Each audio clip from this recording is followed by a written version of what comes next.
Selamat pagi, Bu. Selamat pagi nak, silakan masuk. Ya, Ibu. Silakan duduk. Makasih, Bu.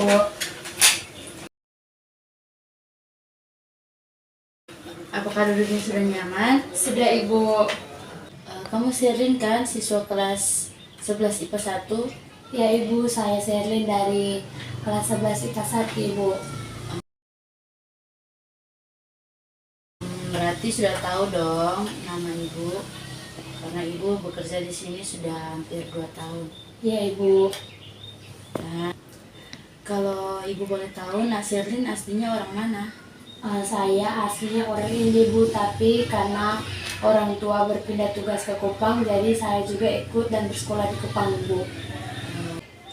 Sebelumnya, apakah Nak Sherlyn sudah pernah datang ke ruangan BK? Belum pernah, Ibu. Ini baru pertama kali datang ke ruangan BK, Ibu. Oke, lalu bagaimana kesanmu terhadap ruangan ini?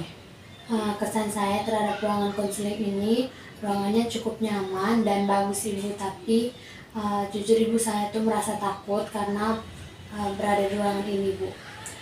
Kamu tidak perlu takut ya, karena teman-teman kamu juga sering ke sini. Iya, Ibu. Baik, sebelum kita mulai membahas permasalahanmu, alangkah baiknya kita membuat kesepakatan waktu. Jadi waktu yang diperlukan untuk proses konseling ini, apakah 45 menit sudah cukup? Sudah, Ibu. Baiklah, kita sudah menyepakati waktu untuk proses konseling kita. Jadi sekarang coba Nasiri ceritakan masalah yang sedang Nasiri alami. Begini, Ibu, saya belakangan ini ketika belajar, baik di rumah maupun di sekolah itu saya merasa tidak semangat belajar, Ibu. Dan saya menjadi sangat malas, Ibu, untuk belajar. Jadi Nasiri sering merasa tidak ada semangat belajar dan malas ketika mau belajar ya? Iya, Ibu. Coba Nasiri jelaskan kenapa Nasiri merasa tidak ada semangat belajar dan bahkan malas belajar. Saya merasa bosan ketika belajar. Saya juga sulit sekali untuk berkonsentrasi, Ibu. Apalagi kalau guru yang mengajar juga sangat membosankan. Itu yang membuat saya itu semakin malas dalam belajar dan tidak berkonsentrasi sama sekali ketika sedang belajar di dalam kelas, Ibu. Dan saya itu lebih senang keluar kelas daripada duduk di dalam kelas untuk mendengarkan mata pelajaran, Ibu. Nah, ketika Nasirin malas belajar dan merasa bosan itu, apakah Nasirin akan ketinggalan pelajaran atau bahkan tidak mengerti dengan materi yang disampaikan ibu guru atau tidak?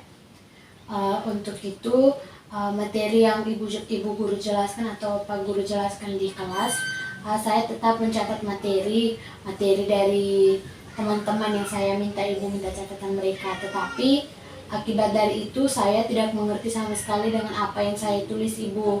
Saya hanya menulis saja agar ketika guru-guru memeriksakan catatan saya mempunyai catatan juga, Ibu. Jadi Nasirin tetap mencatat materi-materi yang diberikan oleh ibu guru dengan cara meminjam catatan dari teman, tetapi akibatnya adalah Nasirin tidak mengerti dengan apa yang Nasirin tulis atau yang dijelaskan oleh bapak ibu guru. Iya, Ibu. Kalau ibu boleh tahu, apakah dengan cara seperti ini nilai-nilai Nasirin akan terus membaik atau sebaliknya? Nilai-nilai saya selama semester ini semakin menurun, Ibu. Oh baik Nasirin, ibu mengerti dengan perasaan yang kamu alami. Nah setelah mendengar permasalahan Nasirin, ibu mengambil kesimpulan bahwa Nasirin itu merasa sulit berkonsentrasi, tidak adanya semangat belajar dan bahkan malas belajar. Betul kan Nasirin? Iya, Ibu. Baiklah Nasirin, sekarang hal yang perlu kita lakukan yaitu menemukan jalan keluar dari permasalahan yang kamu alami.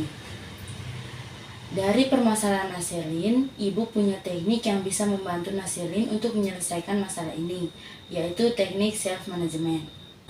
Baik, jadi teknik self-management ini bertujuan untuk mengubah perilaku, perasaan, dan pikiran dengan menekankan kepada tanggung jawab siswa atau konseli untuk mengatur, memantau, memahami, dan mengevaluasi setiap perilaku, sehingga mendorong pada penghindaran diri terhadap hal-hal yang tidak baik dan menciptakan proses kemandirian pada diri individu. Apakah Nasirli sudah memahami penjelasan Ibu tentang teknik self management ini? Iya, sudah paham Ibu.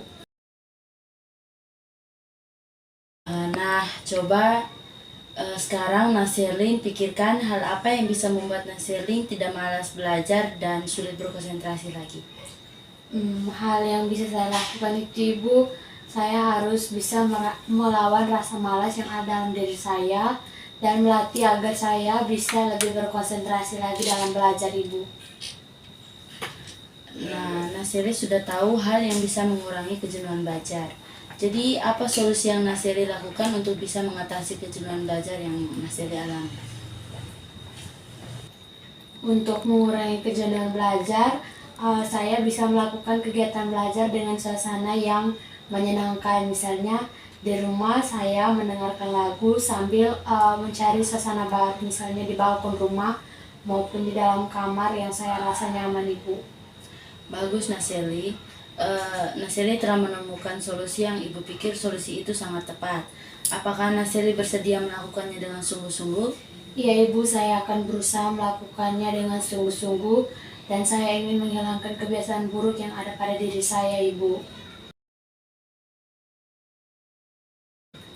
Ibu yakin Nasirli pasti bisa. Baik Ibu, saya senang sekali jika hal ini bisa saya lakukan dengan baik. Saya akan berusaha untuk lebih meningkatkan lagi motivasi belajar saya Ibu. Ibu sangat senang mendengarkan antusiasmu.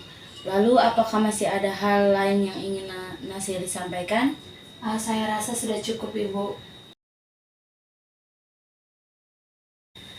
Baik, berhubung waktunya sudah habis, mari kita akhiri proses konseling ini sampai di sini.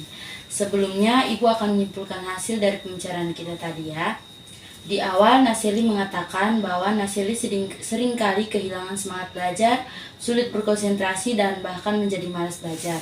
Nah, solusi pertama yaitu Nasirlin akan melawan rasa malas dalam diri Nasirlin dan akan melatih konsentrasi Nasirlin.